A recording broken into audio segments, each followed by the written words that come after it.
ವಾಸ್ತವವಾಗಿ ಮನುಷ್ಯನ ಪರಿಚಯವು ಅವನ ದೇಹದ ಬಣ್ಣಗಳಿಂದ ಆಗುವುದಿಲ್ಲ, ಅಥವಾ ಸಂಬಂಧಗಳ ಆಧಾರವು ಅವನ ದೇಹದಿಂದ ಆಗುವುದಿಲ್ಲ.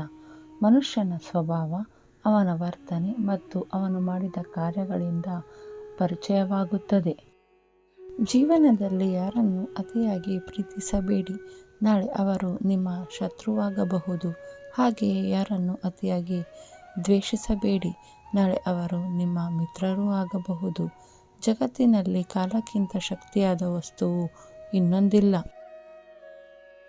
ಯಾವಾಗಲೂ ನಗುವ ಮತ್ತು ತುಂಬ ಮಾತನಾಡುವ ವ್ಯಕ್ತಿ ಸುಮ್ಮನಾಗಿ ಬಿಟ್ಟರೆ ಅರ್ಥ ಮಾಡಿಕೊಳ್ಳಿ, ಆ ವ್ಯಕ್ತಿ ಒಳಗಿನಿಂದ ಸಂಪೂರ್ಣವಾಗಿ ನೊಂದಿರುತ್ತಾನೆ.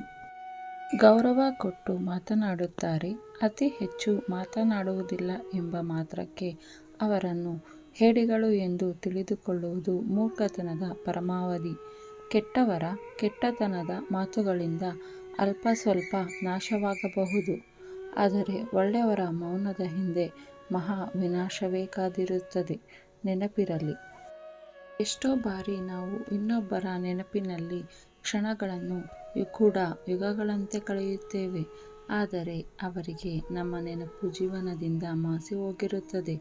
ಇಲ್ಲಿ ತಪ್ಪು ಅವರದಲ್ಲ, ನಮ್ಮದೇ ಆಗಿರುತ್ತದೆ. ಜೀವನದಲ್ಲಿ ಶಾಂತವಾಗಿರಲು 2 ಉಪಾಯಗಳಿವೆ. 1. ಮರೆಯಲಾಗದಂಥ ವ್ಯಕ್ತಿಗಳನ್ನು ಕ್ಷಮಿಸಿಬಿಡುವುದು. 2. ಕ್ಷಮಿಸಲಾಗದಂತಹ ವ್ಯಕ್ತಿಗಳನ್ನು ಮರೆತು ಬಿಡುವುದು. ಆತ್ಮವಿಶ್ವಾಸವಿರಲಿ, ಅಹಂಕಾರ ಬೇಡ. ನಾನು ಅನ್ನೋ ಸ್ಥೈರ್ಯ ಇರಲಿ, ನಾನು ಮಾತ್ರವೇ ಎಂಬ ಭ್ರಮೆ ಬೇಡ. ಅಹಂ ಯಾವಾಗಲೂ ಕಾಲಿನ ಕೆಳಗಿರಬೇಕು, ತಲೆಯಲ್ಲಿದ್ದರೆ ಕಿರೀಟ ಧರಿಸಲು ಜಾಗವಿರುವುದಿಲ್ಲ. ಯಾರು ನಿನ್ನವರು, ಯಾವುದು ನಿನ್ನದು ಎಂಬುದು ಅರ್ಥವಾಗುವುದು ಸಮಯ ಬಂದಾಗ ಮಾತ್ರ. ಕೆಲವೊಂದು ಬಾರಿ ಹೂಗಳಿಗೋಸ್ಕರ ಮುಳ್ಳುಗಳಿಗೂ ನಾವು ನೀರೆರೆಯಬೇಕಾಗುತ್ತದೆ. ಮನಸ್ಸಿಗೆ ಮಾತನಾಡದಂತೆ ಇರಲು ಹೇಳಿದರೆ ನಿಮ್ಮ ಆತ್ಮ ಮಾತನಾಡುವುದನ್ನು ಕೇಳಬಹುದು. ಇದು ಕೇವಲ ಧ್ಯಾನದಿಂದ ಮಾತ್ರ ಸಾಧಿಸಲು ಸಾಧ್ಯ. ಮೆದುಳಿಗೆ ಕೆಲಸ ಕೊಟ್ಟಾಗಲೆಲ್ಲ ಸಮಸ್ಯೆಗಳ ಬಗ್ಗೆ ಯೋಚಿಸುವ ಬದಲು ವಿಶ್ರಾಂತಿ ನೀಡಿ ಧ್ಯಾನದ ಲಾಭ ಪಡೆದುಕೊಳ್ಳಿ. ಶ್ರೇಷ್ಠವಾದ ಕಾರ್ಯವೊಂದನ್ನು ಮಾಡಬೇಕಾದಾಗ ಕೆಲವೊಂದನ್ನು ತ್ಯಾಗ ಮಾಡಬೇಕಾಗುತ್ತದೆ. ಕೆಲವೊಮ್ಮೆ ಆತ್ಮೀಯತೆಯನ್ನು, ಕೆಲವೊಮ್ಮೆ ಲಾಭವನ್ನು, ಕೆಲವೊಮ್ಮೆ ಸಂಬಂಧವನ್ನು. ಆದರೆ ಒಂದು ನೆನಪಿಟ್ಟುಕೊಳ್ಳಿ, ಇಂದು ಮಾಡಿದಂತಹ ತ್ಯಾಗಕ್ಕೆ ನಾಳೆ ಉತ್ತಮ ಪ್ರತಿಫಲ ಇದ್ದೇ ಇರುತ್ತದೆ. ಮನುಷ್ಯನು ತನ್ನ ಪ್ರೀತಿಯನ್ನು ಕಳೆದುಕೊಳ್ಳುತ್ತೇನೆ ಎಂಬ ಭಯ ಹುಟ್ಟಿಕೊಂಡಾಗ ಅವನು ಅದನ್ನು ಬಿಗಿಯಾಗಿ ಹಿಡಿದು ಹತೋಟಿಯಲ್ಲಿ ಇಟ್ಟುಕೊಳ್ಳಲು ಪ್ರಯತ್ನಿಸುತ್ತಾನೆ. ಅಲ್ಲಿ ಪ್ರೀತಿ ನೋವಿನಿಂದ ಸಂಕಟ ಪಡುತ್ತಿರುತ್ತದೆ.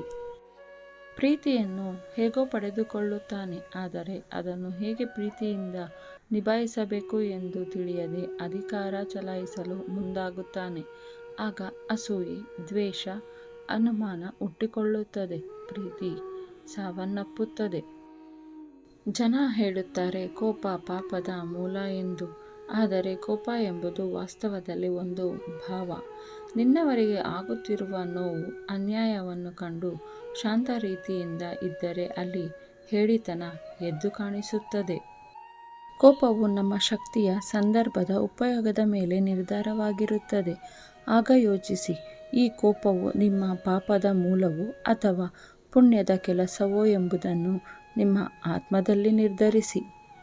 ಕಂಡದ್ದನ್ನು ಬಯಸುವುದೇ ಕಾಮ, ಬಯಸಿದ್ದು ಸಿಗದಾಗ ಉಂಟಾಗುವುದೇ ಕ್ರೋಧ, ದೊರೆತರೂ ಇನ್ನಷ್ಟು ಬೇಕೆಂಬುದೇ ಲೋಭ, ಇನ್ನಷ್ಟು ದೊರೆತಾಗ ಕೈಬಿಟ್ಟು ಹೋಗಬಾರದೆಂಬುದೇ ಮೋಹ. ಕೈಬಿಟ್ಟು ಹೋಗದೆ ತನ್ನಲ್ಲಿಯೇ ಉಳಿದಾಗ ತನ್ನ ಬಳಿ ಮಾತ್ರ ಇದೆ ಎಂಬ ಜಂಭವೇ ಮದ. ತನ್ನಲ್ಲಿರುವುದು ಬೇರೊಬ್ಬನಲ್ಲಿ ಇದೆ ಎಂದು ತಿಳಿದು ಬಂದಾಗ ಉಂಟಾಗುವುದೇ ಮತ್ಸರ. ಆಗುವುದೆಲ್ಲ ಒಳ್ಳೆಯದೇ ಆಗುತ್ತಿದೆ, ಆದುದೆಲ್ಲ ಒಳ್ಳೆಯದಕ್ಕೆ ಆಗಿದೆ, ಆಗಲಿರುವುದು ಸಹ ಒಳ್ಳೆಯದೇ ಆಗಲಿದೆ. ರೋಧಿಸಲು ನೀನೇನು ಕಳೆದುಕೊಂಡಿರುವೆ? ಕಳೆದುಕೊಳ್ಳಲು ನೀನು ತಂದಿರುವುದಾದರೂ ಏನು? ನೀನೇನೇ ಪಡೆದಿದ್ದರೂ ಅದನ್ನು ಇಲ್ಲಿಂದಲೇ ಪಡೆದಿರುವೆ. ಏನನ್ನೇ ಅರ್ಪಿಸಿದರೂ ಅದನ್ನು ಇಲ್ಲಿಗೇ ಅರ್ಪಿಸುವೆ. ಈ ವಿಡಿಯೋ ನಿಮಗೆ ಇಷ್ಟ ಆಗಿದ್ರೆ ಪ್ಲೀಸ್ ಲೈಕ್, ಶೇರ್ ಮಾಡಿ, ಹಾಗೆ ಜೈ ಶ್ರೀ ಕೃಷ್ಣ ಎಂದು ಕಮೆಂಟ್ ಮಾಡಿ. ಧನ್ಯವಾದಗಳು.